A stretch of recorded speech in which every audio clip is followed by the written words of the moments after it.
I used to go out on the street and pretend to be him.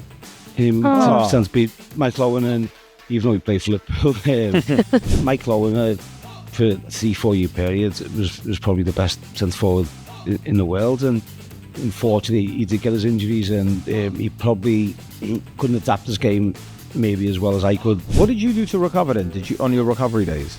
Just used to drink. Well, the best I've worked with was Louis van Gaal.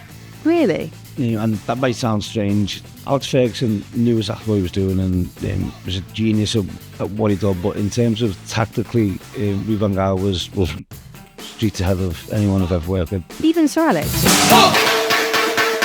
Wayne, we were just talking, so I'm down in Whitstable for the weekend, and I went in one of those, you know, when you can go in a sauna and then in a plunge pool.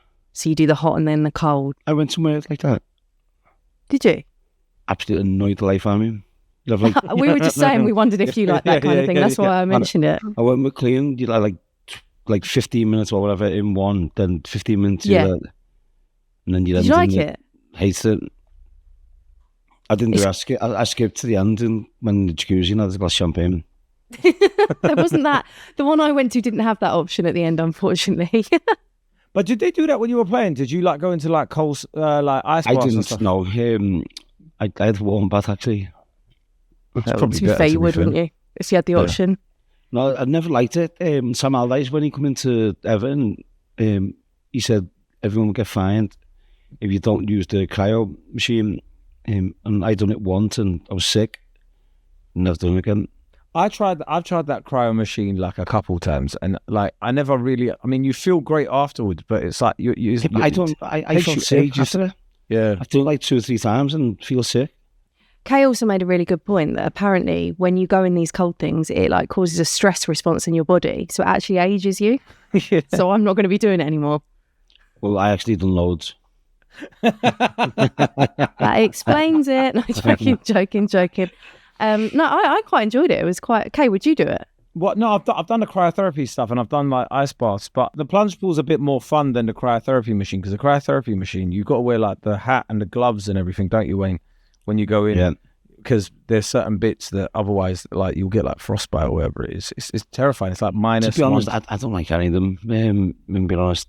Why was Big Sam making you do that though? Do you know what? Sam was very scientific in everything he done. Oh no, serious. Yeah, he was very scientific, and he analysed the referee, the stadium, everything. And I think when I was 30 or 31 or something, and I was like, Sam, come on, mate. I did it once, felt sick. I said, I know how to recover, so I didn't do it.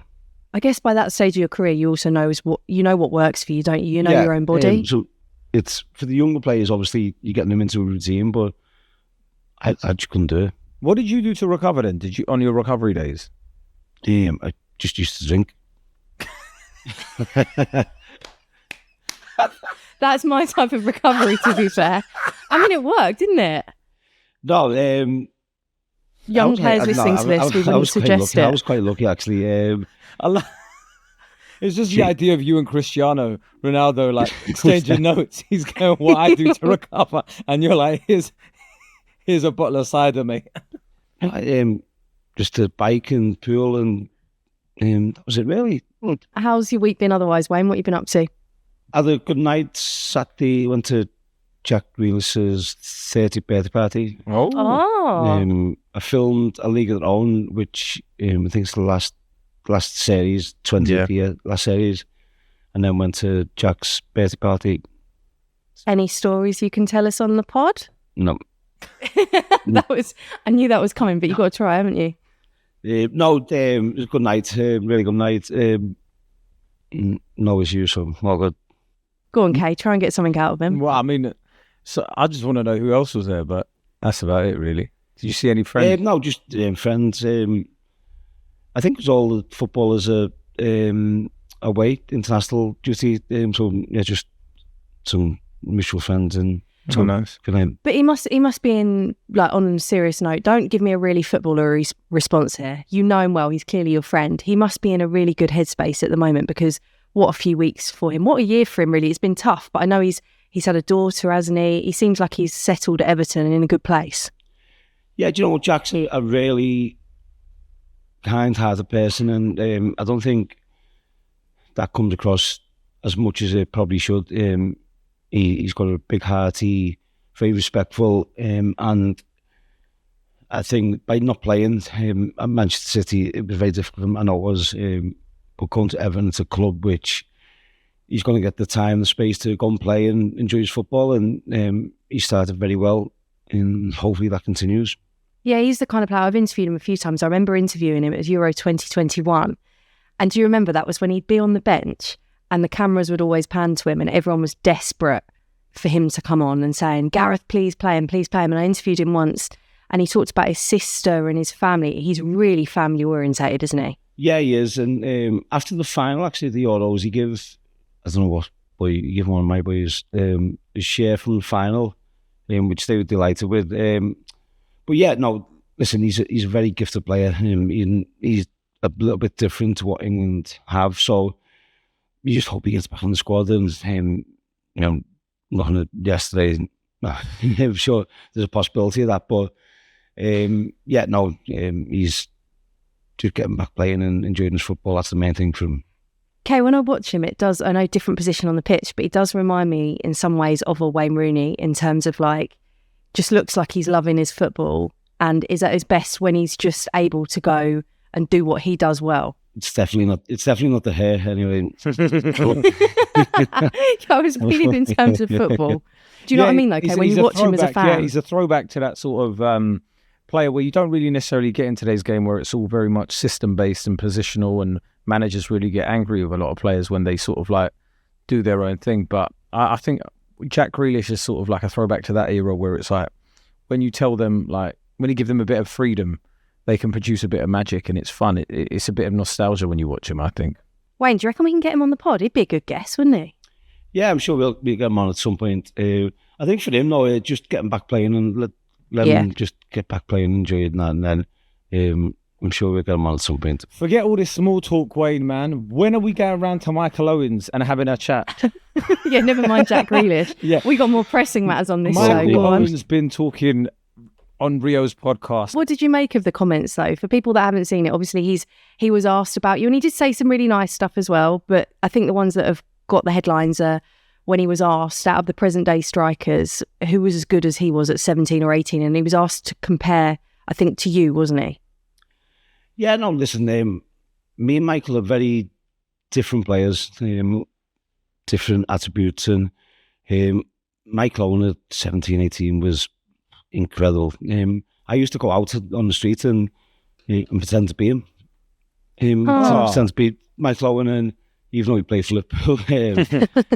But yeah, so what he's saying, I completely understand what he's saying. But we're two completely different footballers and in different styles, different techniques. And Michael Owen, for a 3-4 year period, was probably the best centre forward in the world. And it's hard to argue against anyone coming up against Michael Owen. Then unfortunately, he did get his injuries, and he probably couldn't adapt his game maybe as well as I could in playing from the side or going back into midfield.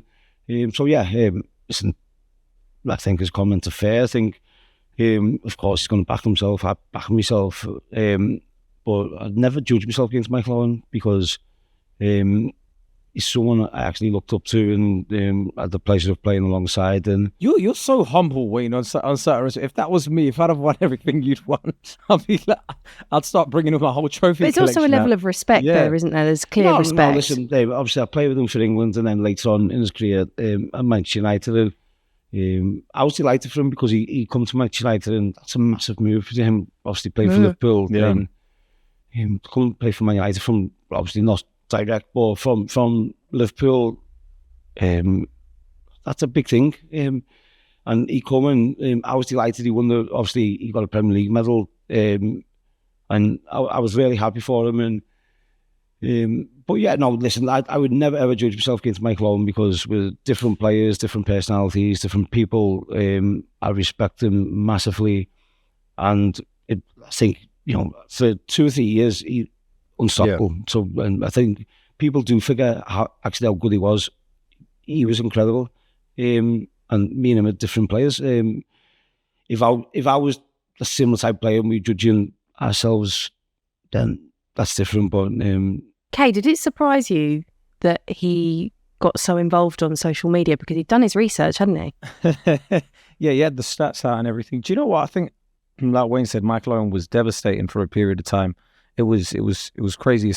I think the thing is with Michael Owen, I think because of the way his career panned out, he doesn't really have any fan base that sticks up for him. So do you know what? Just on that, I think Michael can come across a little bit boring. He's not, is he? I've worked with him. He's not boring. No. He is one of the funniest people you'll meet. Yeah. And being in his company, honestly, he's so funny and that dry. Came out in that interview, I think. Yeah, I'm witty, and a lot of people think, oh, he can seem quite boring. He is so funny. So I hope he just gets that out, because everyone who play with him, we know like what a good lad he is, and sometimes that doesn't always come across. No, but that did come out in the interview. But what I was meaning to say was, because I think the way his career went out, he didn't really have any fan base now that sort of rides for him and backs him on social media.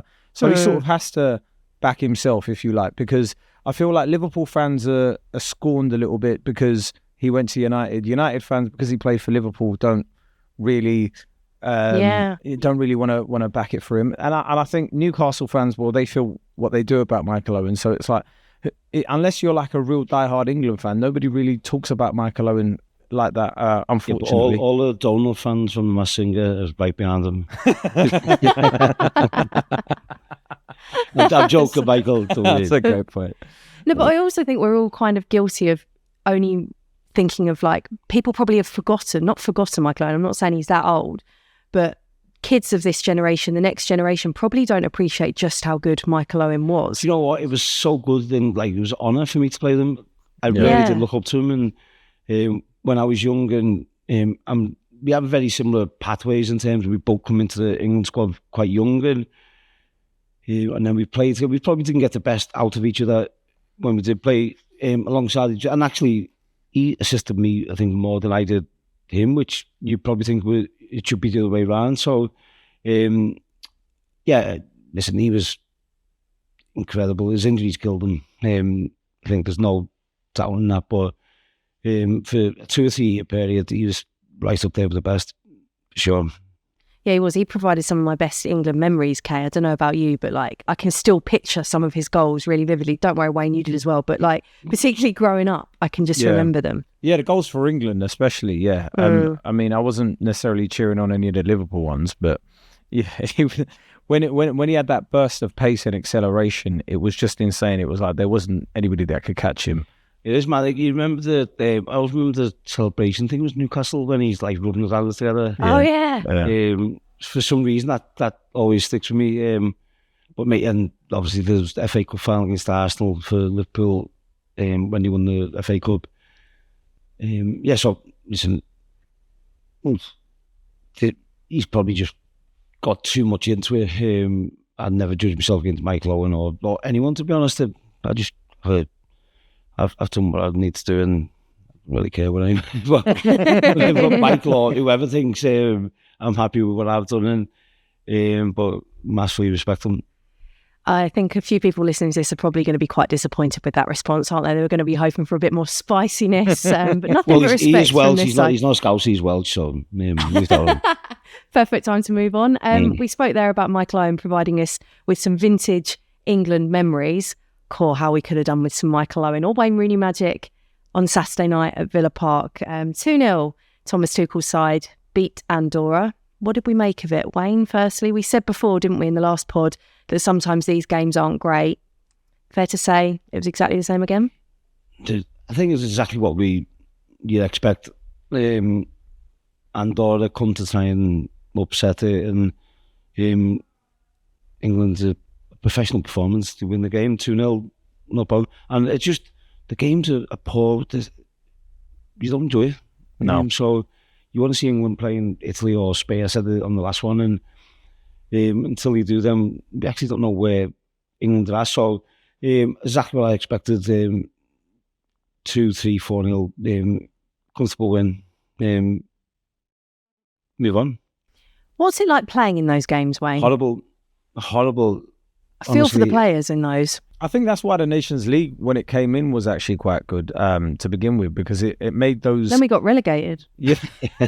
Yeah. And Southgate was doing so well, and then he got relegated. The first England man just get relegated. But you know what I mean? Like, it allowed those teams to like play in the sort of level that they were. So instead of getting thrashed and losing every game, they could actually have like some sort of competitive games. But yeah, us getting relegated didn't help. Yeah, I'm just not sure. I think that the games are pointless. You just know you're going to win the game 1, 2, 3, 4, whatever you want, really. But yeah, I'd rather see them play like a Spain or Holland or Germany or put the 21s in. Let them go and play. It's tough, isn't it? Because it feels like international football's in a bit of a weird place at the moment because the football calendar is so congested. We say that the games in June come at the end of a long season. We say the games in September come too early in the season for players. It just feels like Thomas Tuchel doesn't have much time with them, and when he does have time with them, it always feels like the wrong time. Do you know what I mean, Wayne? Yeah, no, I don't think... I think for Thomas Tuchel and his coaching staff, I think it's actually about the time they have around the hotel and these games. These are relevant. It's not going to make any difference to what he does, but I think he'll be using this time to get to know the players, the personalities, the characters, and so I think that's what he'll be looking at. So would you say, Wayne, international football is more about that rather than the tactics that you play? Well, I think if we're all honest, England, we actually didn't in 2008, but you're going to qualify, and then obviously when you get to the tournament, it becomes obviously. You've got to be at your best and a little bit of luck. But I think, does anyone had any doubt that England are going to qualify for the World Cup? So for Thomas Tuchel, that's not an issue. I think it's getting to know the players, the personalities, how, which players, like even like if you have a group of 3 or 4 players who are friendly, how can they have an impact on the rest of the group? So I think that'll be all what Thomas Tuchel's looking for now, to try and understand the day-to-day life rather than the games. I also think that being an international manager, although it might seem like an easy job because you don't have to be in every day and you only have to do camps every so often, I think it looks a really tricky job because you have these kind of games that don't really replicate what you're going to have in tournaments, and then every 2 years you're just meant to go out and be able to set a team up to win the biggest prize in football. It's a pretty tough... Wayne, you've managed. I think it looks pretty tough. Would you want to do it? No, so I wouldn't. Listen, to be England manager, you're getting the best, like some top players. So you're in a privileged position, and you've got a lot of things going for you in terms of the players will know how to play whatever position you put them in. But yeah, it's tough. It's World Cups, European Championships. You look at the climate. You look at what players are fit. What players are in form, and it's a very difficult. I imagine it's a very difficult job to do, and how do you get that connection with? I don't think I had. Roy Hodgson was probably the only manager who, on a personal level, I had any sort of like connection outside of when we met up. What? So they weren't communicating with you regularly throughout the rest of the season? No, you wouldn't. I don't think I spoke to Sven, Pello, well, Steve McLaren, short time. Not even like a text or anything, nothing. No, and you get a message off Michelle to tell you in the squad, and that was it really. So yeah, Roy was the only one really who had any sort of relationship outside of being in camp. Was that quite disappointing, or did you prefer it that way? No, you're focused on your club, and you're doing everything you can for your club. So England takes a back seat when you're playing for your club, and then vice versa when you're playing for England. Your club takes the back seat for that, like 8-10 days, whatever it is. So, but yeah, no, never really had any sort of connection with any of them other than Roy. Yeah. What was your relationship like with Roy, and why was that a bit different? I love Roy. Some of the conversations people used to have were hilarious. He's a very clever man and a very good manager.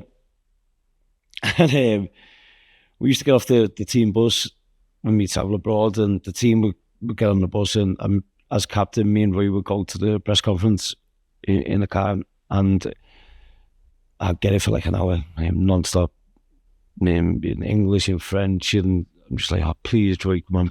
You're tired, you're just flown to whatever country you are, but learned a lot from him. I think very good man, good manager, and I think he doesn't get the credit he deserves if you take England away from it for all the jobs he's done, and obviously over in France and Sweden and obviously in England. So learned a lot from Roy, and obviously enjoyed playing under him. Wasn't he at Milan as well at one point, right? Into Milan. Yeah, he's been everywhere. But he loved it whenever we played anywhere, and there was a press conference, and if he ever got asked a question in French, you just see him like it's like, there we go, chest puffed out, here we go. And then he goes into his French, obviously he speaks the language, and but he was delighted anytime he got that question. Can you remember any particular conversation? You said there that you learned a lot from him. Is there anything in particular or any moment that you can remember with him that was particularly special? Yeah, we were talking about Arsene Wenger getting a statue, Arsenal. I didn't actually know the background on Malmo, was it? Malmo, yeah. Yep. Where he was in Sweden. So I didn't actually know the background of it. And he just went on some mad rant about why he should have a statue at Malmo. And I'm trying to like engage it, and I'm like, and then he's like, oh, Arsene Wenger's got one here, I should have one here. And he goes, oh, I was just like, oh my God. And then there was another time where we were just about to go into the press conference, and the press officer said to us, just in case we get asked a question on the FIFA rankings, Wales went above England at that time, and didn't really mean nothing to me, to be honest. And Roy was fine, and then just before we went in, he just snapped. Roy is the biggest, he's a snapper, he goes, and he just snapped from nowhere, like to the press officer. And the poor press officer, nothing to do with it, he was like, I'm just making sure where the Wales, if he's going to ask the question, he just went. And so, yeah, very good conversations. He's a good man. I've got a lot of respect for Roy, and I hope, obviously, recently he went too well, so I hope his health is in a good place then. Yeah, he's done a little bit of media recently. He's been on a couple of other shows, and he sounds like he's back in good spirits. But Kay, he is one of those people, isn't he, that I think Wayne hit the nail on the head there. As football fans, maybe as fans in general, we don't give him the credit that he deserves, because if you put his name into Google, if you look at all of the clubs, all of the languages, how long he's been in football, like with Crystal Palace, he just couldn't let it go, could he? He was literally his health has stopped him in the end. Yeah. But he loves football and maybe does deserve a bit more recognition. No, 100%. I mean, it's like you don't get often like a lot of English managers that have got that kind of CV abroad and done what he's done as well. The only one that other sticks out is Sir Bobby, and going abroad to Barcelona and doing what he did as well. So and I think the other point is we should be like celebrating England managers that have done that as well. There's not a lot of England managers that we see, unfortunately, that get the top jobs anymore. So I think we should celebrate those people rather than anything else. That's where I was talking about Sam Allardyce before. When Sam got the England job, it was one game, I think it was. Yeah. 100% win record though, Wayne. Honestly, I was so impressed with what he was doing, and how he prepared for the game, and everything he'd done. The preparation was miles ahead of what I'd had at England with any other manager. So obviously it didn't last long, and then I worked with him at Everton, and his attention to detail is incredible, and then people like stereotype him because he's, I don't know, his name or whatever that is, but he's such a clever manager, and I don't think he gets the credit he deserves for that. But they say that about his Bolton team. Like apparently his Bolton team, they use a lot of like data and stats and stuff. That's what I said before. He was like one of the pioneers. His Bolton team were one of the first ones to do it, weren't they? Really, like in terms of the real sports science and all of the knowledge that he had. Yeah, he was, and sometimes if because maybe it's a long throw-in or you're putting the ball in the box.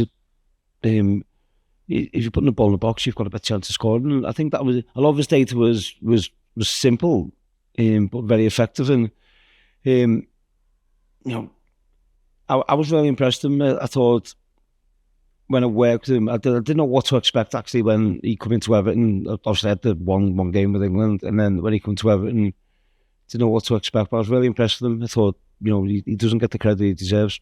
Do you know? I think one of the issues with managers like Big Sam's, they're not managing any of the big clubs. They're being quite pragmatic and scientific in their approach with the smaller clubs, and they're thinking, well, I need to win games and I need to get points on the board. So they're trying to work with what they have, and they're doing it. But then, I think they get wrongly stereotyped into people thinking that's the only football that they could play. Whereas maybe if somebody like a Big Sam was given a top job, he'd be able to show that he's got other attributes that he can get a team to play like. It all depends on the players, mate. I think we go into games and Alex Ferguson would say you 11 are better than them. Go and win the game, and that's it. Yeah. On corners, that's your man. If he scores, it's on you, and that's it. Simple. And then I've worked with other managers where it's so complicated, and actually the better the player, the better the team, the simpler it is, and there's no need to overcomplicate it. That's why Alex Ferguson was very good, because it was easy, it was simple, and it was only the real big or tough games where he'd probably come into his own. But a lot of the time, we didn't work on set pieces, we didn't work on tactics. It was like, just go and beat them. Simple. And that's it, yeah.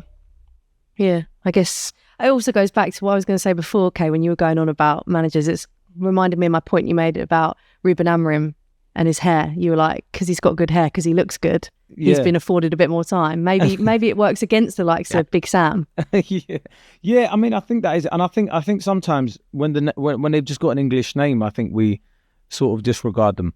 I think if Sam Allardyce was called like Samuel Allardyce, we'd probably have a lot more respect for him in that sense. Wayne, in terms of managers, I know Sir Alex is like the best you've worked under. Who was the next best? Well, the best I've worked under was Louis van Gaal. Really? Yeah.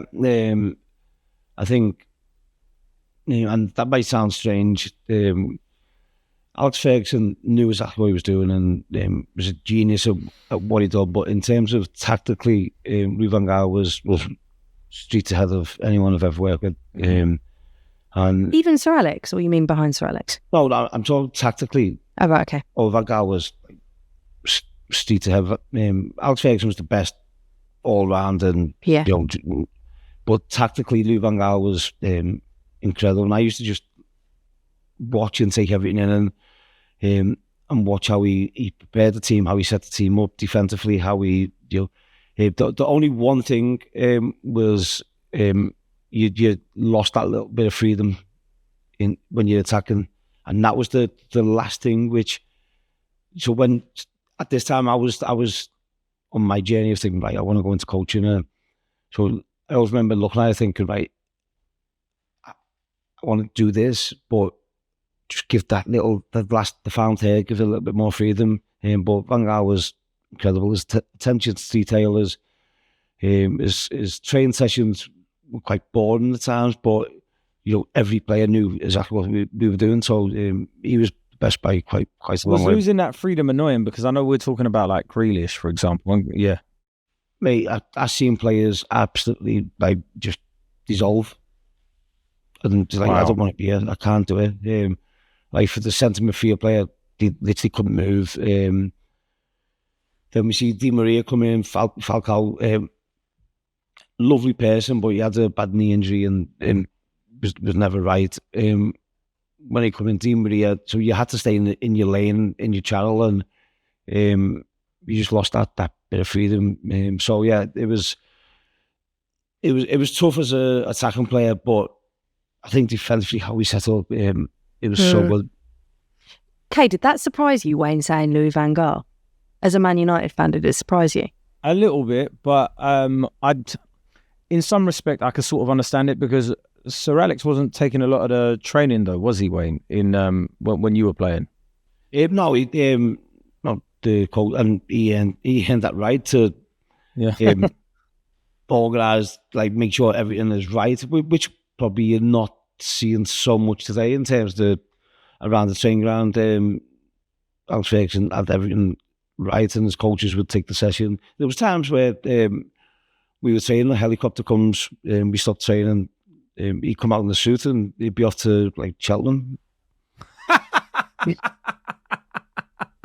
Yeah, and that right, don't you?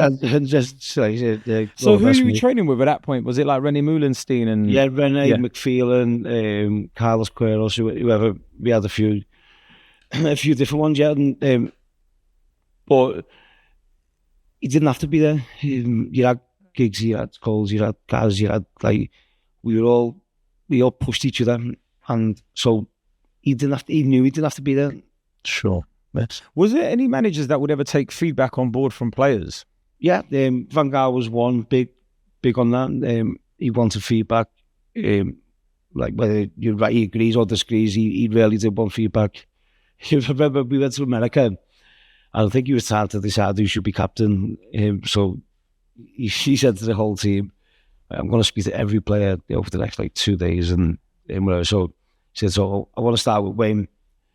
He'd come and literally sat on my knee. And he was like right up to my face. And I went, "Are you okay?"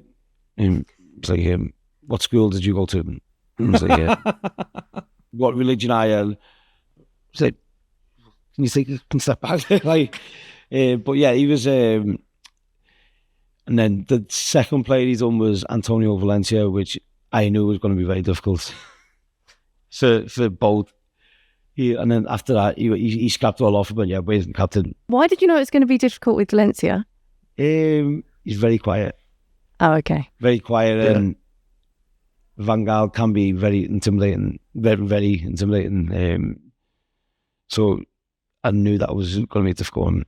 What was he like as a person? You said there he can be intimidating, but you obviously had loved quite him. He was so funny. He was the first time we met Coleen. We had a lunch, and all the players' wives, girlfriends, all the staff were there. And then he came up to Coleen. First ever time he met her, he went to him, "Your children, they look very much like the father." And he was like, "Yeah." And he went, "He has very strong sperm." And that was what do you say to that? That was the first time we met her. And she was like, yeah. But he was so funny and like such a good character. Where does the conversation go from there? Cool, cheers, boss. See you later. See you at training tomorrow. Well, just move on. Yeah. Thanks for that. But yeah, no, I really liked him as a person, different and funny, and but as a coach, I learned probably more from him than I did from anyone else. So you see, when he got let go when we won the FA Cup, did he change any? Was he visibly different to you? Do you know what? I have so much respect for him. I think his wife maybe found out at like halftime of the game. And then I think she left the stadium. I'm not 100% sure on that, but obviously we won the cup, and then we had the after party, and we went into the after party, and Louis was still over with his wife and a couple of friends, and he was very, very quiet, and that just weren't him. When you see his character and his personality, that just was not him. So I went up to him and said, "Boss, I said, come on, let's just enjoy tonight. Whatever's going on, forget it. Just enjoy tonight." And he couldn't. It was tough. It was tough for us because we respected him, and he made us all get up. So we all obviously had celebrated the night, had a few drinks, and he made us all get up at 8 a.m. And come down for breakfast. Everyone. He used to have name tags. Like it was like a wedding. Every meal. It was like a wedding with him. And we all come down for breakfast. Like, we're all like hungover, and fair play to me. He give every player the schedule, what he wants from them, what he expects them in the off season, and he stuck to his job right until obviously it was confirmed he was sacked. So it was sad. It was really sad because you looked at him and big personality. We've just won the FA Cup, and he knew. I think we all knew he was going to get sacked, and fair play to me, he stuck to his job and right until the end. So a lot of respect for him for that. Wayne, I've always wondered what it's like when you know as a player that the manager is probably going to lose their job, because it's talked about in the media, players will read about it, but you've still got to work for that manager. It must be a really odd dynamic. Yeah, listen, players will, I know I've seen it, players will throw the manager under the bus when they need to protect themselves. And when the manager, I've been sacked, and you try and build relationships with players, but you never want to get too close. You still need that boundaries, and when the manager gets sacked, it's depending on whether you had a good relationship or not, or whether you're probably in the starting 11 or not. It gives some players a new opportunity, or some players it's very difficult for them. So it's tough, but that's football. You move on, and when I've been sacked as a manager, like there's a lot of things you do, and you speak to players, and the players are like they're buying into it, and then like within 2-3 days you see them doing an interview saying like, oh, how much better this is, and this is, and you feel like getting back down there and going to get them, but that's just football, and the loyalty then is to the new manager. So that's how it goes, I suppose. Okay, well, that's where we'll leave it. We've talked about everything that we weren't meant to on this show, but some good tales once again. Kay, where are you gigging this week? How's it going? How's tour? Yeah, it was good. I did Bradford was really nice. There was a load of smash burger joints on that way, so I don't know, Wayne, it wasn't as bad as you made out. But yeah, no, it was great. It was a great show. I'm in Hemel Hempstead and Guildford this week coming. So do you get nervous? Do you know what, Wayne? I was saying this off camera. When I first started out, I would get quite nervous, and I'd repeat to myself, I'm funnier than Eddie Murphy like 1,000 times before I went on stage. And like when I first started out, I used to watch these like TED Talks on confidence and stuff. Did you? Yeah. Just to see. I always think of comedians as being so confident, like just you innate. are, but then you're like, is there anything else that could sort of like add to it? So I watched this video, and it said like, if you stand in like that Superman, like how Cristiano Ronaldo stands when he's taking a free kick, like that kind of stance, they were like, it makes you a lot more confident. So I tried that for a couple of gigs backstage, just with my hands on my hips, trying to see if it would help with my confidence. Did it? It didn't. I just looked like Theresa May. Do you get a feel for it though? Like after your first line, do you get a feel for the audience? Yeah. So like the first 30 seconds are always the most important. So as long it's probably like when your first tackle, like if that sort of sets the precedent. If like my first 30 seconds goes well, I'm like, I know what I'm doing. But if if the first 30 seconds doesn't go well, I'm like, it's going to be a long hour. I'm not going to enjoy this either. Do you mention this podcast in any of your gigs, Kate? Have you mentioned Wayne at all? Do you know what? I think I mentioned on stage once, but I haven't. That's his opening line. What's the... Hi, I'm Kay Kurd from the Wayne Rooney Show. No. I'm mates with Wayne Rooney. I've been to Wayne Rooney's house. Did you know? Do you know what? It was more like I saw Coleen feeding the ducks in his house, and I'd never wanted to be a duck as much as that moment. I was like, they look like they've got a great life. I'd love to switch positions with them for one day. Right, I think it's time to end this podcast now because we've gone off on so many tangents. We're ending on Coleen feeding ducks. Good luck this week in, what was it, Hemel and Guildford. Can't get tickets because it's sold out. Yeah, they're sold out. So, but there's still places like Darlington's still available. So come and see it. Wayne, you got anything good on this week? I went fishing the day with my 9-year-old, and just before we were leaving, he caught a £10 carp. Wow! So yeah, he was made up. So that was nice actually. It was nice to chill some, but yeah, might try and do a little bit of fishing and just chill. And hopefully, I think we're going to be meeting up on Wednesday, aren't we? I've got the National Television Awards on Wednesday. Okay, should we take it personally that he's forgotten that he's probably going to see us before that? No, but it was just the way you put it in casually. Oh yeah, and I'm going to the National Just a regular Wednesday night. Yeah. That's not because of you've been nominated though, is it? No, I haven't. I've just gone to... I don't go to them type of events, to be honest. And I think Coleen was on I'm a Celebrity, that's being nominated, and I took along and a few things. Would you ever do the jungle? Sorry, just really quickly. Would you ever do the jungle? Would I? Yeah, I think I would. I would it at the right time. I'd struggle with some of the trials on. Do you know the worst one? You know where they walk into a room? I don't know what they've done this year, and there's like a big ostrich. What? I've never seen Have you seen that it? There's like a big ostrich just No. walking at you. I couldn't What do do you it. have to do? What We'll would just that stare terrify at you? it. Just walk around it. Why would an Walk past it, ostrich scare you? I didn't know you were scared of an ostrich. I didn't. Never but seen I'm that just, challenge. Like, picturing just being there and you're just like, Staring at it. yeah. I reckon the producers of I'm a Celeb are watching this and just going, rubbing their hands at this opportunity now. I can't because I won't be able to do the podcast in there, so I can't do it. Oh, yeah. Good excuse. Good excuse. Wayne, hopefully we'll see you on Wednesday before you go to your showbiz gig. Hopefully, Kay. Are you gigging before Wednesday? Yes. Well, no, Wednesday evening I'm gigging as well, but... Yeah. Okay, all right. Well, have a good few days before then. And this was the Wayne Rooney Show, guys, on the BBC Sport YouTube and BBC iPlayer. You can also listen to us on BBC Sounds. We'll be back on Friday.